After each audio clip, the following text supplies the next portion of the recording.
Every so often, a project comes along that doesn't just change a city or a country, it changes the way the entire world thinks about what's possible. While America debates budgets and studies feasibility reports, China is breaking world records, rewriting engineering textbooks, and building things so advanced that the West struggles to even understand them. This is the story of the Chinese megaprojects that prove America may already be a century behind. The airport. From the future. Let's start with a project that completely redefined what an airport could be. Beijing's Daxing International Airport opened its doors after just 4 years of construction and a $17.5 billion investment. This isn't just another busy hub. It's an airport designed to handle 100 million passengers a year, with such efficiency that Western airports suddenly look outdated.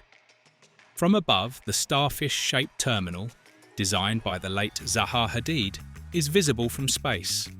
But beauty here is married to function. Passengers can get from security to any gate in under 8 minutes, something unheard of in most Western airports, where long walks and endless corridors are the norm. The real marvel lies beneath the surface. Artificial intelligence runs baggage systems, air traffic management, and even climate control across millions of square feet.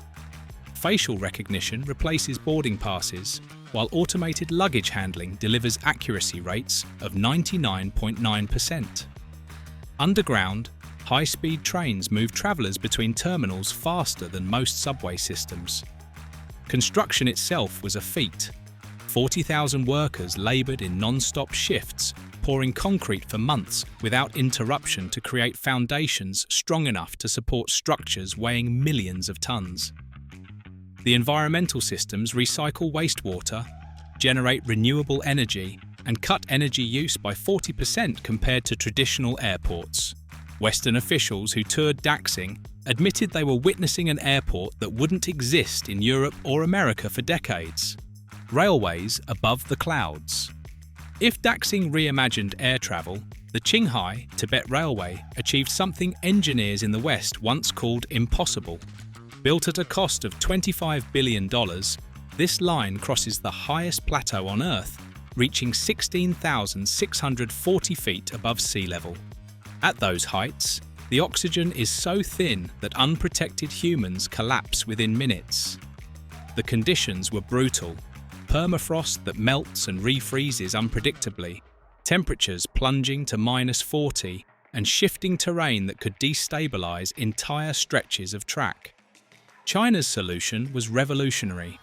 The trains themselves use pressurized cabins with oxygen systems similar to airplanes, keeping passengers safe throughout the journey.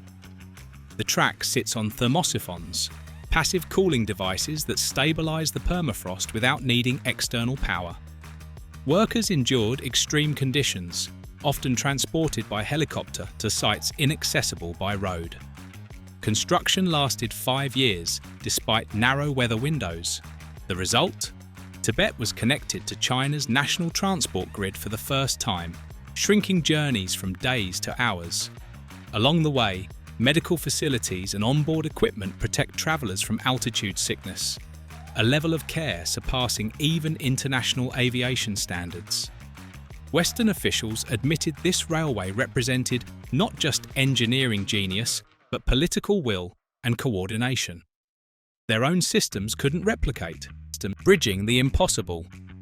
Stretching 34 miles across the Pearl River Delta, the Hong Kong-Zhuhai-Macau Bridge is much more than a bridge. At $20 billion, it's a hybrid of bridges, tunnels, and artificial islands, the longest sea crossing on the planet. What makes it unique is how it balances complexity. Its underwater tunnel sections allow massive ships to pass overhead, while cars move seamlessly below. Artificial islands were built from scratch to house tunnel entrances, an engineering method never attempted at this scale before. The bridge was designed to last 120 years, surviving typhoons with winds topping 200 miles per hour, earthquakes up to magnitude 8, and collisions from tankers weighing over 300,000 tons. Embedded sensors track every vibration, every strain, sending real-time data to AI traffic management systems. Emergency facilities include helicopter pads and independent communication networks. Even with 3 governments involved, each with its own legal system and currency, the project finished on schedule.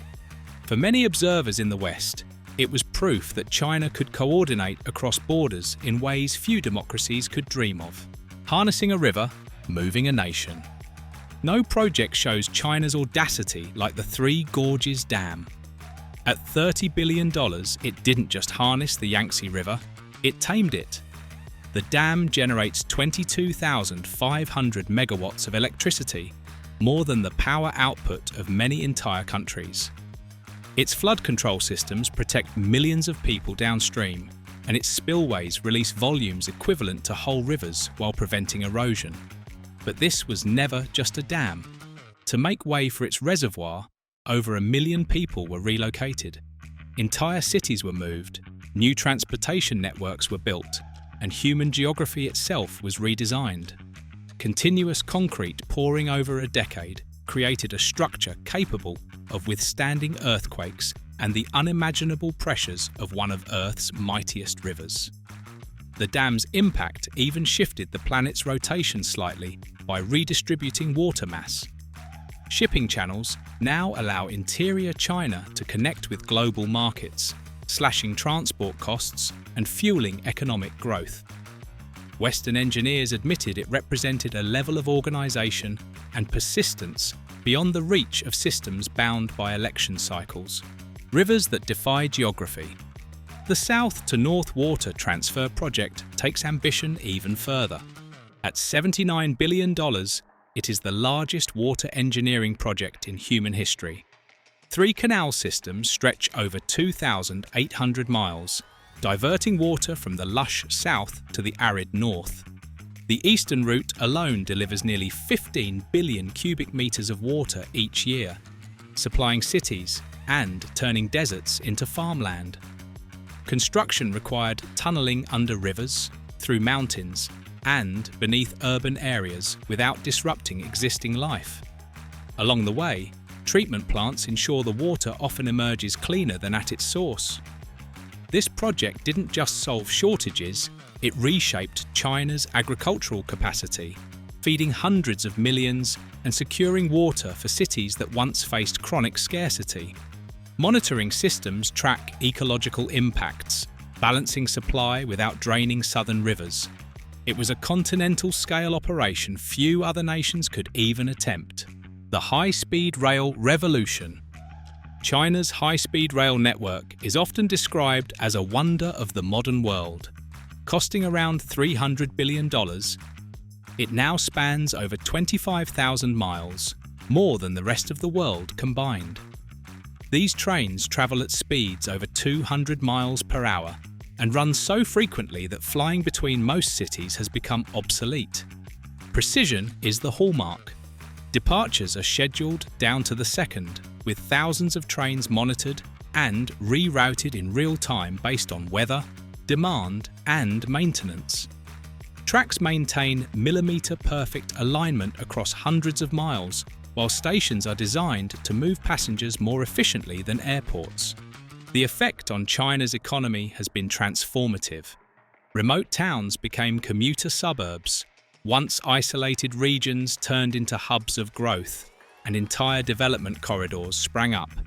Passengers can read, work, or nap in comfort at highway speeds, thanks to technology adapted from aerospace engineering. For China, high-speed rail wasn't just transportation, it was a reorganization of society itself, reaching beyond Earth. China's ambitions don't stop at the ground. Their space program has placed the country among the elite few capable of exploring other planets. The Tianwen Mars mission successfully landed a rover, making China only the second nation to achieve such a feat. Meanwhile, the Tiangong space station is more than a research outpost. It's a platform for manufacturing materials impossible to create on Earth, a staging ground for lunar missions, and a testing site for asteroid mining. China has developed its own life support systems, navigation technology, and propulsion methods independent of Western cooperation. Lunar sample return missions showed China's robotic systems could operate across interplanetary distances with precision. The military applications of its satellite network remain classified, but one thing is clear: China no longer relies on Western systems like GPS. Their independence ensures political leverage and global resilience. The Belt and Road Transformation. If space is about the future, the Belt and Road Initiative is about control today. Valued at over $1 trillion, it spans more than 70 countries, building ports, railways, highways, and power plants. On paper, it's about development. In reality, it creates dependencies. Ports financed and built by Chinese firms often default into Chinese control when countries can't repay loans. Overland railways cut shipping times from weeks to days, bypassing maritime routes traditionally dominated by Western navies. Technology standards are another layer of influence. Nations that accept Belt and Road funding commit to Chinese systems for decades. Environmental and labour standards are often higher than what these nations could enforce on their own, earning goodwill while cementing China's role as the backbone of global trade infrastructure. Digital domination. While the West debates privacy, China has already created the world's first national digital currency. The digital currency, electronic payment system paired with the social credit system, doesn't just replace cash. It monitors every transaction, every loan, every purchase. For citizens, it means convenience, faster services, automatic transit payments, instant lending decisions. But it also allows the government to influence behaviour, rewarding high credit scores with perks and restricting privileges for those who fall behind. Internationally, it creates a payment system outside Western financial networks, exporting China's digital infrastructure abroad. Western observers admit they're seeing financial technology decades ahead of what their own systems can deliver. Building an artificial sun. Perhaps the most mind-blowing project of them all is EAST, the experimental advanced superconducting tokamak, nicknamed China's artificial sun. This $15 billion facility generates temperatures exceeding 100 million degrees Celsius, hotter than the core of the sun, and sustains nuclear fusion for minutes at a time. Containing plasma at these extremes requires magnetic fields 160,000 times stronger than Earth's. Superconducting magnets are cooled to near absolute zero, just meters from the hottest man-made temperatures in history. The goal is simple: unlimited, clean energy. If China succeeds in making fusion commercially viable, oil, gas, and even renewables could be rendered obsolete. International researchers admit China's fusion program is breaking records that Western projects can't match. While the West struggles with funding delays and bureaucracy, China is building the future of energy. From floating airports and record-breaking railways to artificial suns and Mars rovers, China is redefining what infrastructure, technology, and ambition look like. These aren't just construction projects, they are statements. Statements that the future isn't waiting for America or Europe to catch up. It's already being built elsewhere. So when we talk about China being 100 years ahead, it's not hyperbole. It's a recognition that while one part of the world debates, another part is already living in the future. If you enjoyed this deep dive into China's mega projects and what they mean for global power, don't forget to like this video, subscribe for more insights into luxury, technology, and the future of our world, and join us next time as we explore another story reshaping our planet.